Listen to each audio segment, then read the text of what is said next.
Good morning पर बच्चों, क्या हाल चाल। आशा करता हूँ आप लोग बहुत अच्छे होंगे। तो मेरे बच्चों हम पुनः पहुंच चुके हैं फिजिक्स के बहुत ही मोस्ट इंपॉर्टेंट क्वेश्चन के साथ। तो चलिए बच्चों हम देखते हैं आज का हमारा क्वेश्चन क्या है। इससे पहले बच्चों अगर आप लोग हमारे चैनल रिस्क स्टडी पर नए हैं तो चैनल को सब्सक्राइब करें और बेल आइकन को जरूर दबाएं ताकि आने वाली हर एक वीडियो की नोटिफिकेशन आप लोग को मिलती रहे। तो चलिए बच्चों हम बात करते हैं आज के क्वेश्चन की। तो बच्चों आज का हमारा जो क्वेश्चन है कि वोल्टी सेल किसे कहते हैं, इसके निम्नलिखित बिंदुओं के आधार पर वर्णन कीजिए। तो पहला पॉइंट है उपकरण का चित्र, दूसरा है वर्णन, तीसरा है क्रियाविधि और चौथा है दोष। तो मेरे बच्चों सबसे पहले इसका क्वेश्चन कर सॉल्व करेंगे। तो पहला तो वोल्टी सेल किसे कहते हैं, तो वोल्टी सेल की हमें डेफिनेशन बतानी पड़ेगी।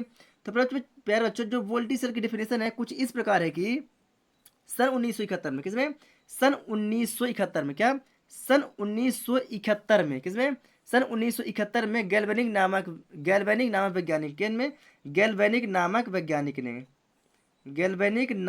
वैज्ञानिक ने क्या किया था बच्चों, इस सेल का निर्माण किया था। क्या बच्चों, इस सेल का निर्माण किया था। लेकिन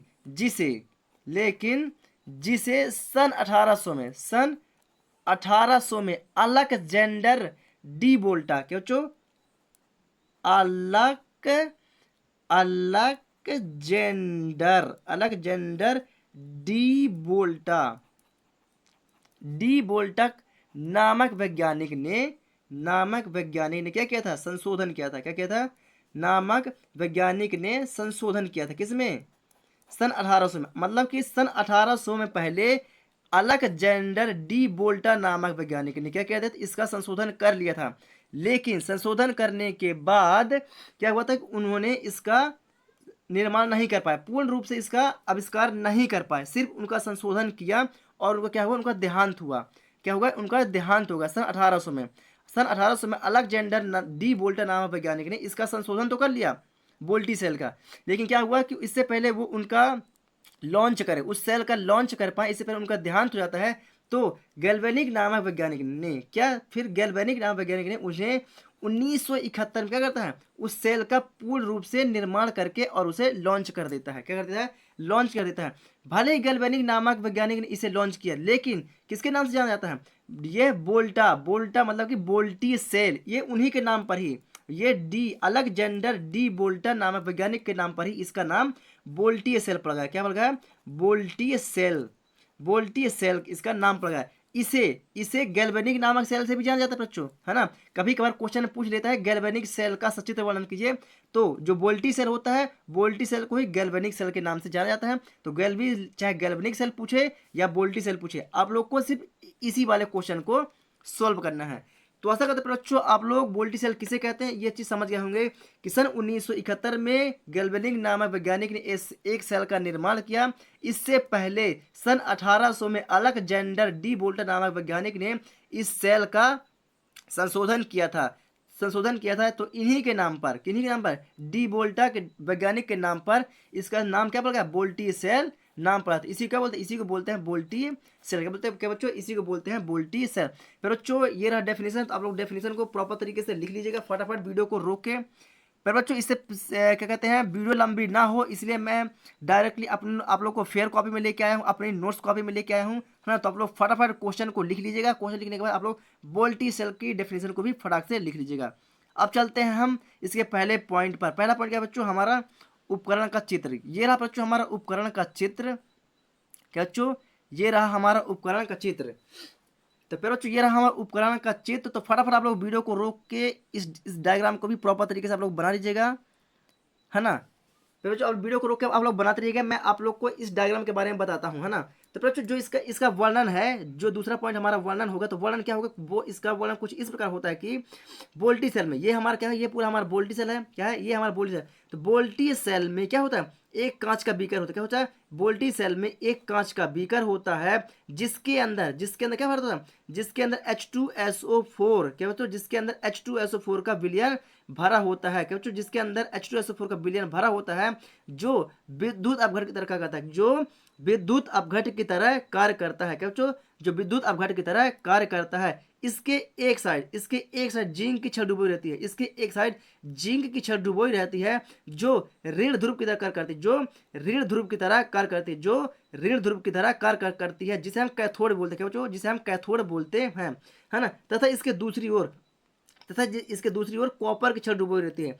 तथा इसके दूसरी ओर कॉपर की छड़ डूबी रहती है जो धन ध्रुव की तरह कार्य करती है, जो एनोड की तरह कार्य करती है। बच्चों इसे एनोड भी बोलते, धन ध्रुव को क्या बोलते हैं, एनोड बोलते हैं, जो एनोड की तरह कार्य करती है या धन ध्रुव की तरह कार्य करती है। क्या बच्चों, धन ध्रुव की तरह कार्य करती है। जब बच्चों जब जब जब जिंक की छड़ को और कॉपर की छड़ को, जब जिंक की छड़ को और कॉपर की छड़ को एक अन्य तार की सहायता से इसे क्या कहते हैं, इसे जोड़ दिया जाता है, जोड़ दिया जाता है आपस में इन्हें एक दूसरे से जोड़ दिया जाता है, तो इसमें क्या होता है, इसमें विद्युत धारा प्रवाह होने लगती है, तो इसमें विद्युत धारा का प्रवाह होने लगता है। तो इस प्रकार से निर्मित सेल को वोल्टी सेल भी कहते हैं, और इस प्रकार से निर्मित सेल को वोल्टी सेल कहते हैं। तो आशा करते हैं बच्चों आप लोग इसे बहुत ही प्रॉपर तरीके से समझ गए होंगे। एक बार पुनः रिपीट किए दे रहा हूं बच्चों कि वोल्टी सेल में एक कांच का बीकर लेते हैं जिसके अंदर H2SO4 का विलयन भरा होता है जो विद्युत अपघटन की तरह कार्य करता है। इसके एक और जिंक की छड़ डुबोई रहती है जो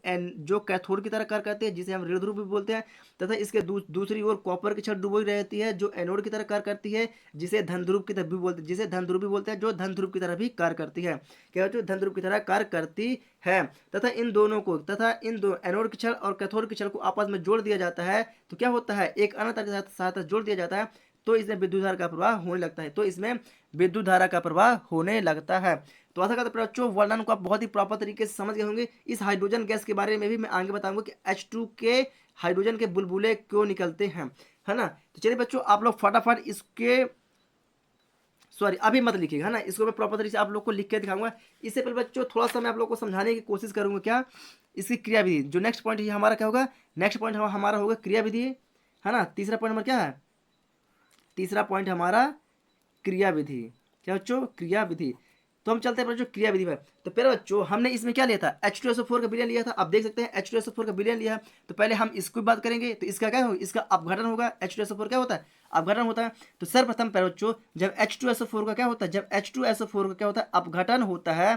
क्या होता है, अपघटन। तो कैसे अपघटन होता है बच्चों, H2SO4 का अपघटन होता है तो इसमें से hydrogen, two hydrogen plus SO4 sulphate ion क्या होता है, बाहर हो जाता है। क्या होता है, हाइड्रोजन आयन, ये होगा हाइड्रोजन आयन और ये हो गया हमारा सल्फेट आयन। क्या होता है, अलग अलग भागों में टूट जाता है। क्या होता है, टूट जाता है। तो बच्चों आशा करता हूं आप लोग इसे समझ गए होंगे किसका, ये होता है हाइड्रोजन सल्फेट का बात जो हमने किया है ना। जो हाइड्रोजन सल्फेट को हमने क्या किया, इन्हें अपघटन किया, तो ये हाइड्रोजन प्लस सल्फेट आयन दो भागों में यह टूट जाता है। अब बात करेंगे बच्चों जिंक की। क्या बच्चों, अब बात करेंगे जिंक की। क्या बच्चों, अब बात करेंगे जिंक सल्फेट की। तो फिर बच्चों जब जिंक छड़ को ऑक्सीकरण होता है, क्या, जब जिंक छड़ की ऑक्सीकरण होता है, क्या, जब ऋण ध्रुव पर, बच्चों ऋण ध्रुव है, जिंक क्या है, ऋण ध्रुव है। तो जब जिंक की छड़ का क्या होता है, ऑक्सीकरण होता है।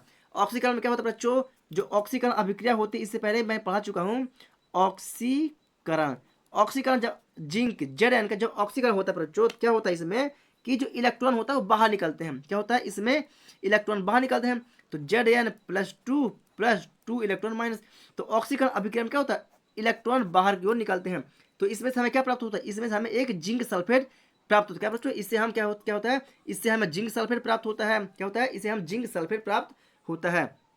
यस, अर्थात बच्चों आप लोग इसे बहुत प्रॉपर तरीके से समझ गए हैं। तो मेरे बच्चों इसमें अब हम देखते हैं कि अपघटन से प्राप्त हुआ। क्या बच्चों, ये हाइड्रोजन सल्फेट से इस हमें सल्फेट प्राप्त हो। क्या इसमें से मतलब कि हमें H2SO4 के सल्फेट से हमें सल्फेट आयन प्राप्त होता है और जिंक के ऑक्सीकरण अभिक्रिया से हमें जिंक सल्फेट का आयन प्राप्त होता है। या जिंक आयन हमें प्राप्त क्या होता है, जिंक आयन, यहाँ से सल्फेट आयन और यहाँ से हम जिंक आयन प्राप्त होता है। तो फिर बच्चों क्या कहते हैं, जब जिंक आयन को प्लस सल्फेट आयन को आपस में क्रिया कर देते हैं, तो आपस में क्रिया कर देते हैं तो क्या बन जाता है, तो हमें एक जिंक सल्फेट प्राप्त होता है। क्या होता है, हमें एक जिंक सल्फेट प्राप्त होता है। फिर बच्चों इसका भी हिंदी में लिखेंगे थ्योरी, इसकी भी हिंदी में लिखेंगे थ्योरी और इसका भी हम हिंदी में थ्योरी लिखेंगे। तो हम आप लोग को अपनी नोट्स कॉपी में लेकर चलेंगे प्रॉपर तरीके से। तो फिर बच्चों अपघटन से प्राप्त हुआ, तो अपघटन से प्राप्त हुआ हाइड्रोजन। क्या बच्चों, अपघटन से प्राप्त हुआ हाइड्रोजन। पर बच्चों इसमें हाइड्रोजन क्या हुआ, अपघटन हुआ, तो इसमें सल्फेट से हमें क्या हुआ, हाइड्रोजन गैस प्राप्त हुआ, है ना। तो क्या बोलेंगे, अपघटन से प्राप्त हुआ हाइड्रोजन आयन जब इलेक्ट्रॉन से क्रिया करता है। क्या बच्चों, जब सल्फेट से हमें प्राप्त हुआ हाइड्रोजन और सल्फेट सॉरी इलेक्ट्रॉन से क्रिया करता है। क्या? हाइड्रोजन गैस सल्फेट से प्राप्त हुआ हाइड्रोजन, और जब इलेक्ट्रॉन से क्या करता है, इलेक्ट्रॉन से क्रिया करता है तो क्या करता है, हाइड्रोजन गैस का निर्माण कर लेता है। क्या करता है? हाइड्रोजन गैस का निर्माण कर लेता है। मतलब सल्फेट आयन से हमें प्राप्त हुआ हाइड्रोजन और जिंक आयन के इलेक्ट्रॉन से क्रिया करता है, इलेक्ट्रॉन से क्रिया करता है तो क्या करता है, हमें हाइड्रोजन गैस का निर्माण कर लेता है, या हमें हाइड्रोजन गैस प्राप्त होती है। हाइड्रोजन गैस का निर्माण कर लेता है, जिससे क्या होता है बच्चों, जिससे क्या होता है, हाइड्रोजन गैस के बुलबुले निकलने लगते हैं, जिससे हाइड्रोजन गैस के बुलबुले निकलने लगते हैं, जिस कारण से जो कॉपर की छड़ होती है, जिस कारण जो कॉपर की छड़ होती है बच्चों, वह धीरे धीरे क्या होने, धीरे धीरे वह नष्ट होने लगती है। क्या बच्चों? कॉपर की छड़ धीरे धीरे नष्ट होने लगती है, मतलब कि वह खराब होने लगती है। तो ऐसा करते बच्चों आप लोग इसे प्रॉपर तरीके से समझ गए हैं। तो अब बात करें बच्चों इसके दोष की। क्या बच्चों? अब इसके बात करेंगे इसके दोष की। चौथा पॉइंट क्या है हमारा, इसका चौथा पॉइंट हमारा इसका दोष। क्या बच्चों? इसका चौथा पॉइंट है दोष। तो पहले बच्चों हाइड्रोजन गैस जो होती है, क्या बच्चों, बनने वाली हाइड्रोजन गैस होती है वो कॉपर की छड़ को, क्या, जो बनने वाली हाइड्रोजन गैस होती है वह कॉपर के छड़ के चारों ओर क्या होती है, कॉपर के चारों ओर लग जाती है, जिससे धारा का प्रवाह क्या होता है, रुक जाता है। क्या बच्चों? जिससे धारा का प्रवाह रुक जाता है। क्यों रुक जाता है बच्चों? क्योंकि ये हमारी जो हाइड्रोजन गैस है वह क्या करती है, कुचालक का कार्य कर देती है, जिससे धारा का प्रवाह होना बंद हो जाता है, जिससे धारा का प्रवाह होना बंद हो जाता है। इससे दो प्रकार के दोष उत्पन्न होते हैं। क्या बच्चों? इससे दो प्रकार के दोष उत्पन्न होते हैं। किसे? इससे दो प्रकार के दोष उत्पन्न होते हैं, उत्पन्न होते हैं। पहला दोष होता है बच्चों हमारा ध्रुवण का। क्या बच्चों? पहला हमारा होता है ध्रुवण। क्या बच्चों? ध्रुवण, ध्रुवण। और दूसरा होता है स्थानीय दोष, मतलब ध्रुवण दोष और स्थानीय दोष, है ना। बनने वाली हाइड्रोजन गैस बच्चों, बनने वाली हाइड्रोजन गैस कॉपर के छड़ के चारों ओर लिपट जाती है, जिससे क्या होता है, जिससे धारा का प्रवाह होना बंद हो जाता है, या धारा का प्रवाह होना बंद हो जाता है, जिससे हमें दो प्रकार के दोष उत्पन्न हो जाते हैं। पहला होता है ध्रुवण दोष, और पहला होता है ध्रुवण दोष, दूसरा होता है स्थानीय दोष। तो फिर बच्चों ध्रुवण दोष क्या होता है, हम बात करेंगे ध्रुवण दोष की। तो बच्चों जो ध्रुवण दोष होता है वह भी क्या करता है, वह भी कागज होता है कि कॉपर के छड़ के चारों ओर लिपट जाता है। क्या बच्चों? कॉपर के छड़ के चारों ओर लिपट जाता है तो क्या होता है, धारा के प्रवाह होना बंद हो जाता है ना। जब हाइड्रोजन गैस के चारों ओर जब हाइड्रोजन गैस कॉपर के चारों ओर लिपट जाती है तो क्या होता है, धारा का प्रवाह होना बंद हो जाता है, जिससे क्या होता है, विद्युत की कुचालक हो जाती है। जो विद्युत धारा क्या होता है वो कुचालक की तरह कार्य करने लगता है। तो यह क्रिया क्या कहलाती है, यह क्रिया ध्रुवण कहलाती है। क्या होती है, यह क्रिया ध्रुवण कहलाती है। अब इससे बचने के लिए क्या बच्चों, इससे बचने के लिए, तो इससे बचने के लिए क्या कहते हैं बच्चों, इसका हम निवारण करते हैं। कहते हैं इसका निवारण करते हैं निवारण, कहते हैं निवारण। तो इसका निवारण की पहली विधि होगी बच्चों, निवारण की पहली विधि होती है यांत्रिक विधि। क्या बच्चों? पहली निवारण की विधि कहते हैं यांत्रिक विधि। तो बच्चों जो यांत्रिक विधि होती है वो क्या होती है, यांत्रिक विधि जो हमारे बच्चों क्या होती है, कॉपर की छड़ होती है। क्या होती है? जो कॉपर की छड़ होती है, जो विद्युत अपघट के विलयन में डूबी होती है, उसे हम निकाल के, उसे हम बाहर निकाल कर, उसे हम बाहर निकाल कर क्या कहते हैं, उसे समय समय पर ब्रश से साफ कर लेते हैं। क्या बच्चों? ब्रश से क्या कहते हैं, साफ कर लेते हैं, है ना, साफ कर लेते हैं। जिससे क्या होती है, जिससे हाइड्रोजन की जो परत होती है वह अलग हो जाती है, तो धारा का प्रवाह पुनः होने लगता है, जिससे धारा का प्रवाह पुनः होने लगता है। बच्चों तो यांत्रिक विधि क्या होती है, यांत्रिक विधि में क्या होता है, हम जो कॉपर की छड़ होती है, कॉपर की छड़ को विद्युत अपघट के विलयन से बाहर निकाल लेते हैं और उसे ब्रश की सहायता से साफ कर लेते हैं, और उसे पुनः उसी विद्युत अपघट के विलयन में डुबो देते हैं, तो धारा का प्रवाह होने लगता है। तो बच्चों आशा करता हूं आप लोग को यांत्रिक विधि समझ में आ गई होगी। अब बात करते हैं बच्चों इसकी दूसरी विधि की। क्या बच्चों? इसका दूसरी विधि, तो दूसरी विधि होती है बच्चों विद्युत विधि। क्या बच्चों? विद्युत विधि। तो विद्युत विधि क्या होती है बच्चों, कि जो कॉपर की छड़ होती है, जो विद्युत विधि, विद्युत विधि में क्या होता है बच्चों, जो कॉपर की छड़ होती है, उस कॉपर की छड़ को क्या कहते हैं बच्चों, निध्रुवा। क्या बच्चों? कॉपर की छड़ को निध्रुवण चूर्ण के बीच में रख देते हैं, निध्रुवण चूर्ण के बीच में रख देते हैं। क्या कहते बच्चों? निध्रुवण चूर्ण के बीच में रख देते हैं, तो हाइड्रोजन गैस की जो परत होती है, परत नहीं बनती। क्या बच्चों? हाइड्रोजन गैस की जो परत होती है वह नहीं बनती है। तो क्या होता है, जिससे हमारा जो कॉपर का छड़ होता है वह क्षतिग्रस्त होने से, वह क्षतिग्रस्त होने से क्या होता है, बच जाता है, जिससे वह क्षतिग्रस्त होने से बच जाता है ना। तो ये हो गया बच्चों हमारा क्या, विद्युत विधि। क्या है बच्चों? विद्युत विधि। अब बात करते हैं अपने तीसरा पॉइंट में। तो तीसरा पॉइंट क्या है बच्चों, बच्चों विद्युत रासायनिक विधि, क्या बच्चों, विद्युत रासायनिक विधि, विद्युत रासायनिक विधि। तो विद्युत रासायनिक विधि क्या होती है बच्चों, यदि कॉपर की छड़ को, क्या बच्चों, यदि कॉपर की छड़ को, क्या बच्चों, यदि कॉपर की छड़ को हम अलग से, क्या बच्चों, अलग से विलयन में रख दें, क्या बच्चों, अलग से विलयन में रख दें, अलग से विलयन में रख दें, तो क्या होगा, उसमें ध्रुवण की जो क्रिया होगी वह नहीं हो पाएगी, क्या बच्चों, ध्रुवण की जो क्रिया होगी वह नहीं होगी, क्योंकि जो हमारा कॉपर का छड़ होता है वह हमारे अलग से पात्र में रखा हुआ है, मतलब कि अलग अलग पात्रों में कर दिया जाए। मतलब जो जिंक की छड़ है और जो कॉपर की छड़ है, इन दोनों छड़ों को हम अगर अलग अलग विलयन में रख दें तो उसमें क्या होगा, उसमें ध्रुवण की क्रिया नहीं होती है। इस प्रकार से क्या होता है, जो कॉपर की छड़ होती है वो भी क्षतिग्रस्त होने से क्या होती है, बच जाती है बच्चों, बच जाती है। ये होगा बच्चों हमारा ध्रुवण का निवारण, क्या बच्चों, ये होगा हमारा ध्रुवण का निवारण। अब जो दोबारा हमारा जो दूसरा दोष है, क्या बच्चों, दूसरा वाला दोष है वह होता है स्थानीय क्रिया, बच्चों स्थानीय क्रिया। तो बच्चों अब हम बात करेंगे स्थानीय क्रिया की। तो बच्चों जो हमारा स्थानीय क्रिया है वो क्या होती है, स्थानीय क्रिया में क्या होता है, जब शुद्ध जंग, क्या होता है, शुद्ध जिंक की छड़, बच्चों अब शुद्ध जिंक की छड़ तो मिलेगी नहीं, है ना, शुद्ध जिंक की छड़, बच्चों शुद्ध जिंक की जो छड़ होती है उसमें उसमें क्या होता है कि हाइड्रोजन गैस की परत नहीं बनती है, क्या, शुद्ध जिंक की छड़। लेकिन हमें शुद्ध जिंक की छड़ तो कहीं मिलती नहीं है ना, तो क्या करते हैं हम मार्केट से, कहाँ से बच्चों, मार्केट से, क्या करते बच्चों, मार्केट से हम क्या करते हैं, एक मार्केट वाली, है ना, मार्केट वाली जिंक की छड़ को लाते हैं, जिंक की छड़ को लाते हैं, जिसमें जिसमें क्या होता है, जिसमें अशुद्धियां मिली होती हैं, जिसमें धातु की अशुद्धियां मिली होती हैं। तो जिंक की धातु में AS आर्सेनिक की अशुद्धियां मिली होती हैं और मैग्नीज Mn, है ना, जो मार्केट में बिकती है बच्चों जिंक की जड़, जिंक की छड़, उसमें आर्सेनिक और मैग्नीशियम की क्या होती है, अशुद्धियां मिली होती हैं, क्या होती है, उसमें अशुद्धियां मिली होती हैं। इस अशुद्धि के कारण वो जो सल्फ्यूरिक अम्ल होता है वह बाहर नहीं निकल लगती, बाहर निकल लगती है, सॉरी क्या, उससे बाहर निकलने लगती है। जब बाहर निकलने लगती है पर बच्चों तो हमारा क्या होता है, जो छड़ होती है, जो कॉपर की छड़ होती है, क्या बच्चों, जो हमारी कॉपर की छड़ होती है, सॉरी जिंक की छड़, क्या बच्चों, जिंक की छड़, क्या बच्चों, जिंक की जो छड़ होती है वो क्या होती है, गलने लगती है, क्या बच्चों, गलने लगती है, क्योंकि हमें बाजार वाला जो हमें जिंक की छड़ है हम उसकी बात कर रहे हैं, है ना, जो बाजार वाला जिंक की छड़ है उसमें आर्सेनिक और मैग्नीज की अशुद्धियां मिली होती हैं। तो उसे जैसे ही हम H2SO4 के विलयन, मतलब कि सल्फ्यूरिक अम्ल के विलयन में डुबोते हैं, तो उसमें क्या होता है बच्चों,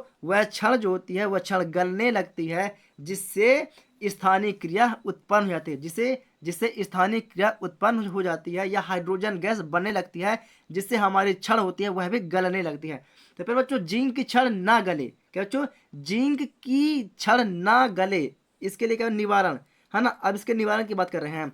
तो फिर बच्चों जिंक की छड़ ना गले, इसके लिए क्या करते हैं, इसके लिए हम पारे की मोटी परत, क्या बच्चों, जिंक की छड़ में, क्या बच्चों, Zn की छड़ में, है ना, पारे की मोटी परत पे चढ़ा देते हैं, पारे की मोटी परत चढ़ा देते हैं, तो क्या होता है, जिंक की जो अशुद्धियां होती हैं, क्या बच्चों, जिंक की अशुद्धियां होती हैं वह बाहर नहीं निकल पाती, वह बाहर नहीं निकलती हैं, क्या बच्चों, वह बाहर नहीं निकलती हैं, जिससे जो हमारी जिंक की छड़ होती है वह नहीं गलती, मतलब उसका उसमें जंग नहीं लगता, सॉरी उसका जो अपघटन होता है नहीं हो पाता है, जिससे जो हमारी छड़ होती है बच्चों वह गलने से बच जाती है, जिससे वह गलने से क्या होती है, बच जाती है, क्या बच्चों, गलने से बच जाती है। तो आशा करते हैं बच्चों आप लोग को यह चीज़ बहुत ही प्रॉपर तरीके से समझ में आ गई है बच्चों। अगर आप लोग इसे बहुत ही प्रॉपर तरीके से समझ गए हैं तो फटाफट वीडियो को लाइक करना ना भूलें, है ना। चलिए बच्चों आप लोग फटाफट वीडियो को लाइक कर लीजिए, है ना। चलिए बच्चों अब मैं आप लोग को लेकर चलता हूँ इस डायग्राम का वर्णन, क्या बच्चों, डायग्राम के वर्णन की ओर। तो फिर बच्चों ये रहा हमारा डायग्राम का वर्णन। तो फटाफट आप लोग डायग्राम के वर्णन को, वीडियो को रोक के फटाफट आप लोग इसे डायग्राम को, वर्णन को लिख लीजिएगा, आपस में जोड़ दिया जाता है, यहाँ तक आप लोग फटाफट लिख लीजिएगा, फिर मैं आप लोग को लेकर चलता हूँ दूसरे पेज पर। तो बच्चों दोनों छड़ों को जो आपस में जोड़ दिया जाता है तो क्या होता है, तो विद्युत धारा आपस में प्रवाहित होने लगती है। चलिए बच्चों, मैं आप लोग को दूसरे पेज में लेकर के चलता हूँ। हाँ, जब आपस में जोड़ दिया जाता है तो क्या बच्चों, तो विद्युत धारा का प्रवाह होने लगता है। इस प्रकार से निर्मित सेल को बोलते हैं वोल्टी सेल बोलते हैं। क्या बच्चों, इस प्रकार से निर्मित सेल को वोल्टी सेल बोलते हैं। ये रहा बच्चों हमारा क्रिया विधि। तो क्रिया विधि में बच्चों मैं बहुत ही प्रॉपर तरीके से समझा दिया हूँ कि सर पता H2SO4 का अपघटन होता है तो H2 आयन और सल्फेट आयन का निर्माण होता है। ये क्रिया मैंने करके आप लोग को दिखाया बच्चों। बस आप लोग वीडियो को रोक के लिखते रहिएगा। मैं वीडियो को आगे की ओर लेके चलता बच्चों, वीडियो कुछ ज़्यादा लंबी हो रही है ना। यार बच्चों, अवरील ध्रुव पर ऑक्सीकरण होता है तो जिंक आयन का निर्माण होता है तो Zn+2+2 इलेक्ट्रॉन। ऑक्सीकरण अभिक्रिया में इलेक्ट्रॉन बाहर निकालते हैं बच्चों, जो हमने इलेक्ट्रॉन को बाहर निकाल दिया है। तो पहले बच्चों क्रिया विधि में जो H2SO4 का अपघटन से हमें क्या प्राप्त हुआ था, सल्फेट आयन प्राप्त हुआ था, और जिंक से हमें जिंक आयन का प्राप्त हुआ था। तो इन दोनों का प्राप्त बच्चों कि अपघटन से प्राप्त हुआ सल्फेट आयन और ऋण ध्रुव से प्राप्त हुआ जिंक आयन जब आपस में क्रिया करते हैं तो जिंक सल्फेट का निर्माण करते हैं बच्चों। इस क्रिया को मैंने करके दिखाया है। तो फटाफट आप लोग जिंक का भी आप लोग क्रिया विधि कर लीजिएगा। अब मैं आगे लेके चलता हूं कि अपघटन से प्राप्त हुआ हाइड्रोजन आयन। क्या बच्चों, अपघटन से प्राप्त हुआ हाइड्रोजन आयन और हाइड्रोजन क्रिया से हाइड्रोजन आयन जब इलेक्ट्रॉन से, क्या बच्चों, हाइड्रोजन आयन जब इलेक्ट्रॉन से क्रिया करता है तो हाइड्रोजन गैस का निर्माण कर लेता है। और यह क्रिया को मैंने भी प्रॉपर तरीके से आप लोग को बता दिया है ना। पर बच्चों वीडियो लंबी न हो इसलिए थोड़ा सा मैं जल्दी करने की कोशिश कर रहा हूँ। तो फटाफट आप लोग इसे लिख लीजिएगा बच्चों। ये रहा हमारा दोस्त। क्या बच्चों, ये रहा हमारा दोस्त। तो फटाफट आप बनने वाले हाइड्रोजन गैस कॉपर की छड़ के चारों ओर लग जाती है, जिससे धारा का प्रवाह रुक जाता है और दो प्रकार के दोष कण उत्पन्न हो जाते हैं, जिससे दो प्रकार के दोष उत्पन्न होते हैं, ध्रुवण और स्थानीय दोष, है ना, ध्रुवण दोष और स्थानीय दोष। तो चलिए बच्चों, मैं आप लोग को दूसरे पेज की ओर लेके चलता हूँ कि ध्रुवण दोष और स्थानीय दोष क्या होता है और इन दोनों के निवारण की बात करेंगे। तो आप लोग वीडियो को रोक के फटाफट लिखते चलिएगा। मैं आप लोग को दूसरे पेज की ओर आप लोग को लेकर के चलता हूँ। तो ये रहा बच्चों हमारा ध्रुवण। क्या बच्चों, ये रहा हमारा ध्रुवण। तो फटाफट आप लोग ध्रुवण को भी लिख लीजिएगा बच्चों। ध्रुवण बच्चों ये समझ में नहीं आ रहा था, है ना, ध्रुवण, इसलिए मैंने ऊपर लिखा हुआ है ध्रुवण। तो आप लोग ध्रुवण लिखिएगा पहला पॉइंट, और आप लोग इसे लिख लीजिएगा बच्चों। मैं इसे समझा दिया हूँ, है ना। तो बच्चों ये निवारण का पहला पॉइंट है भाई, दूसरा पॉइंट है निवारण का, है ना। उसके बाद हम स्थानीय क्रिया दोष के बारे में बात करेंगे। तो बच्चों आप लोग यहाँ तक लिख लीजिएगा। मैं यांत्रिक विधि के बाद मैं नीचे की ओर आप लोग को लेकर के चलता हूँ बच्चों। तो आप लोग पहले विद्युत रासायनिक विधि तक आप लोग वीडियो को रोक के लिख लीजिएगा, है ना। उसके बाद हम बात करेंगे स्थानिक क्रिया की। यस बच्चों, चलो बच्चों, आप लोग आशा करता हूँ आप लोग विद्युत रासायनिक विधि तक आप लोग वीडियो को रोक के लिख लिए होंगे। अब बात करते हैं स्थानीय क्रिया की। तो ये रहा बच्चों हमारा स्थानीय क्रिया और उसका निवारण। यस बच्चों, आप लोग वीडियो को रोक के यहाँ तक लिख लीजिएगा। फिर बच्चों अगर आप लोग को वीडियो पसंद आई हो तो please risk study YouTube channel को सपोर्ट करें और वीडियो को ज़्यादा से ज़्यादा शेयर करें, ताकि ज़रूरतमंद स्टूडेंट तक यह वीडियो पहुंच सके और उसकी प्रॉपर तरीके से हेल्प हो सके। चलिए बच्चों, हम मिलेंगे आप लोग को एक न्यू वीडियो के साथ। तब तक के लिए जय हिंद।